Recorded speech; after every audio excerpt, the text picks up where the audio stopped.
வாக்கிற்கு பணம் கொடுக்காது, கூடுகின்ற கூட்டத்திற்கு கொள்கைகளையும் தத்துவங்களையும் சொல்லி இன அரசியலையும் மொழி அரசியலையும் முன்னெடுக்கின்ற ஒரு கட்சி உண்டென்றால் அது நாம் தமிழர் கட்சி மட்டும்தான். அந்த வகையில் ஏன் வேண்டும் நாம் தமிழர் ஆட்சி என்ற தலைப்பை முன்னிறுத்தி இங்கு நடைபெற செய்யாததனுடைய விளைவு தமிழர்களை எப்படியேனும் அரசியல்படுத்தி இந்த களத்தை வென்றெடுத்து தமிழர்களுக்கான ஒரு அரசியலை நிலைநாட்டிவிட முடியாதா என்று ஏங்கி தவிக்கின்ற ஒவ்வொருவரும் பற்றி கொண்ட ஒரே கொள்கை தமிழ் தேசியம் என்கின்ற தத்துவார்த்த கொள்கைதான். அந்த தத்துவார்த்த கொள்கையை மக்களிடத்தில் பரப்பு செல்வதற்கு எங்களிடத்தில் பணம் இல்லை, எங்களிடத்தில் பெரிய பொருளாதார வளம் இல்லை, ஊடக வலிமை இல்லை. ஆனால் என்ன இருக்கிறது? எங்களிடையே நல்ல சிந்தனை இருக்கிறது, தூய்மையான உழைப்பு இருக்கிறது. அதை கொண்டே என் மக்களிடத்தில் நாங்கள் வாக்குகளை கேட்டு நிற்கின்றோம். இதே சிங்காநல்லூர் தொகுதியில் 2021ஆம் ஆண்டு சட்டமன்ற வேட்பாளராக பொறுப்பேற்றவர் அனைத்து இந்திய அண்ணா திராவிட முன்னேற்ற கழகத்தை சேர்ந்தவர். அவர் மீது இப்பொழுது சமீபத்தில் நில அபகரிப்பு சம்பந்தமான குற்றச்சாட்டு சொல்லப்பட்டது. தமிழ்நாடு முழுமைக்கும் 234 சட்டமன்ற உறுப்பினர்களும் இதே திராவிட கட்சிகளால் நிரம்பி இருப்பவர்கள் தான். எடுத்து பார்த்தோம் அப்படின்னா ஒவ்வொருத்தருக்கும் குற்ற பின்னணி என்று ஒன்று இருக்கும். ஆனால் ஒரே ஒரு அரசியல் கட்சியினுடைய வேட்பாளர்களுக்கு மட்டும்தான் குற்ற பின்னணி என்று ஒன்று கிடையவே கிடையாது. அப்படியே அவர்கள் வழக்கு வாங்கி இருந்தால் மக்களுக்காக போராட்டங்களை முன்னெடுத்துதான் வழக்குகளை வாங்கி சிறைக்கு சென்றிருப்பார்கள்.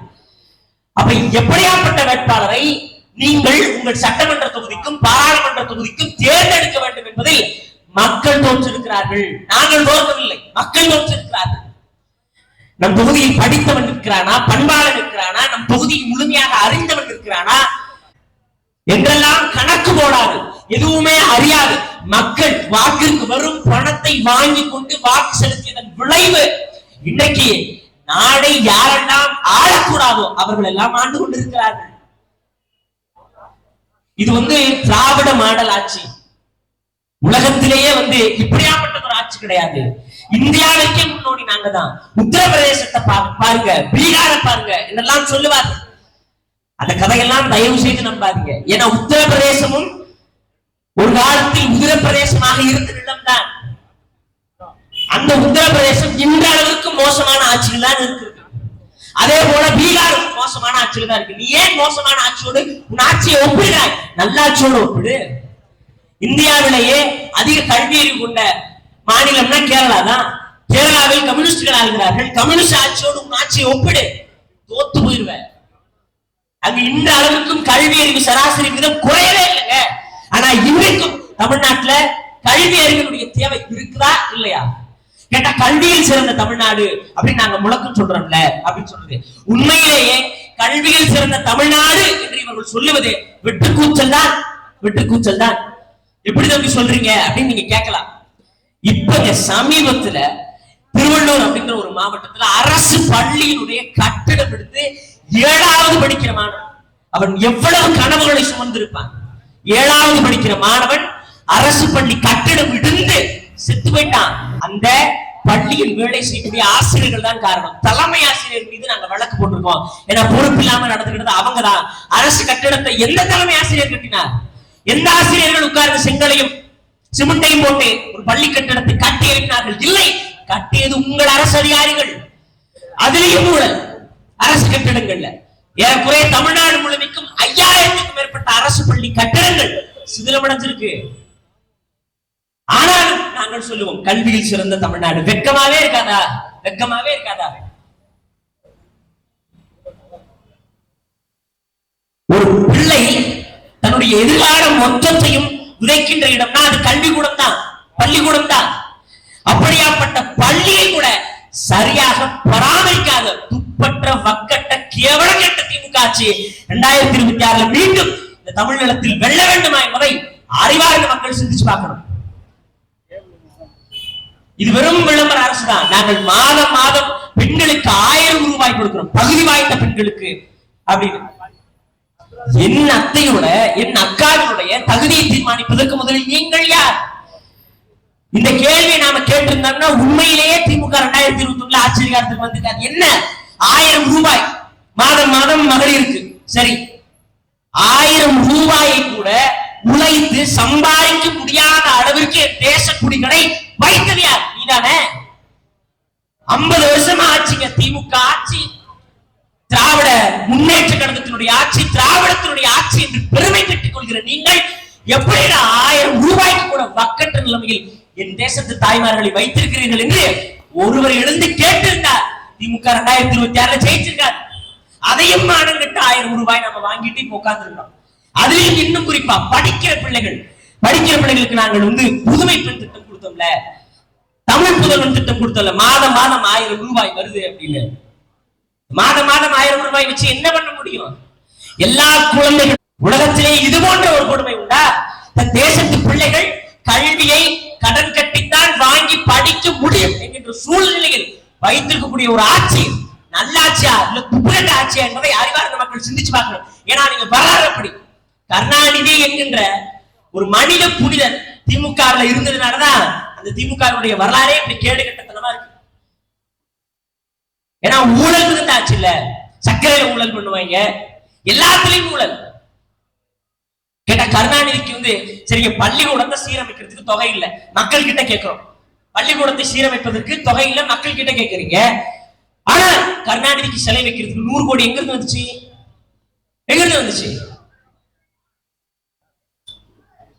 ஒவ்வொன்றையும் கேள்வியாக வைத்தால் திமுக கிட்ட இருக்கிற ஒரே பதில் என்ன தெரியுமா? நாங்க நல்லாட்சி கொடுக்குறோங்க, நாங்கள் தான் நிமித்திட்டோம் தமிழ்நாடு அப்படின்னு. ஒண்ணுமே கிடையாது. இதே சிங்காநல்லூர் சட்டமன்ற தொகுதியை நாம ஒரு ஒப்புமைக்கு எடுத்துக்கோமே.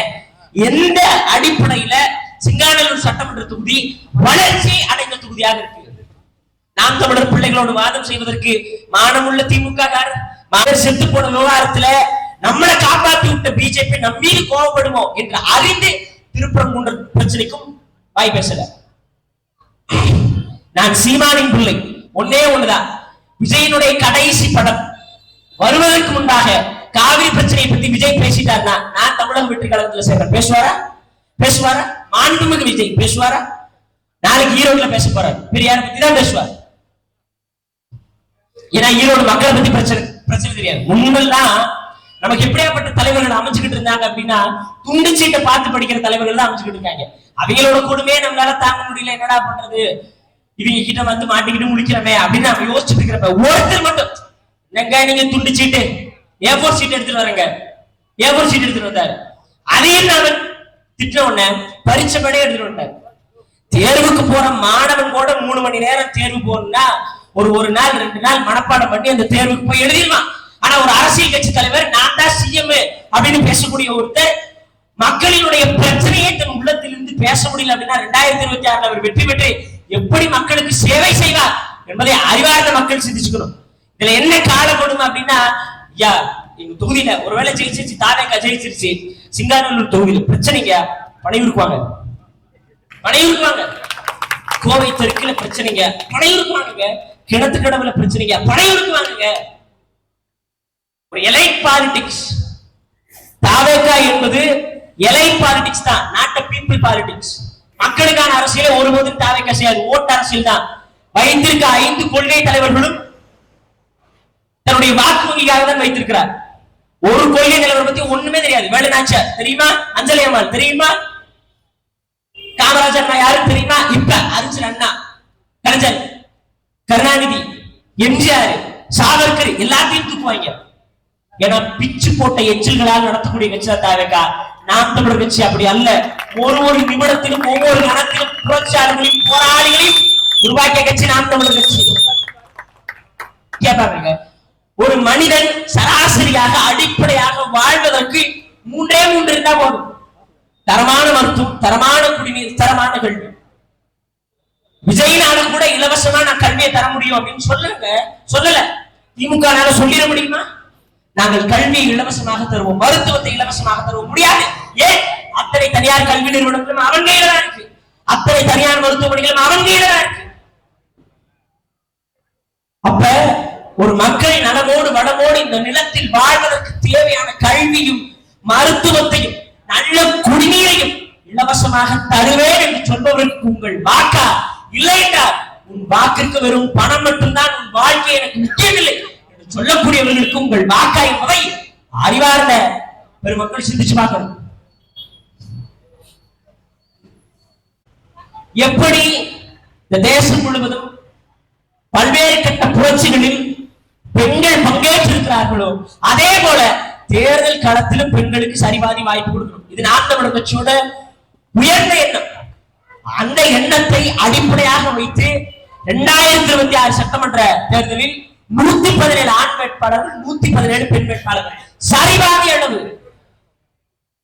பெண்ணியம் பேசக்கூடிய பெரியாரியவாதிகள், அஞ்சலி அம்மாளை சுமந்து கொண்டிருக்கக்கூடிய அணில் குஞ்சுகள் எவனும் செய்ய மாட்டா. ஏன்னா எங்களுக்கு எண்ணம் இருக்கு.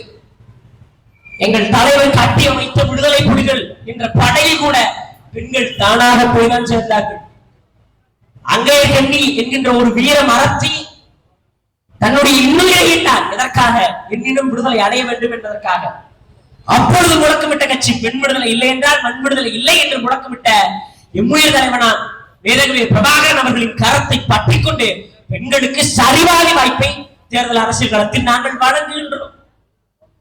பெண்ணியம் பேசுறவங்க எவனும் வழங்க மாட்டான். திமுகவிட அம்மையார் கனிமொழியை தாண்டி, அம்மையார் தமிழச்சி தங்கப்பாண்டியனை தாண்டி ஒரு பெண் ஆளுமை கிடையாது. ஆனா நாம் தமிழர் கட்சியில எல்லா பெண் ஆளுமைகளும் ஸ்டாலினுக்கே சவால் விடுவாங்க. அதான் ஒரு கட்சி என்பது ஒரு எண்ணத்தையும் ஒரு உயர்ந்த சிந்தனையும் கொண்டிருக்க என்றால் உண்மையான செயல் திட்டங்களை களத்தில் அமல்படுத்துவோம், வெறும் பேச்சில இல்லை.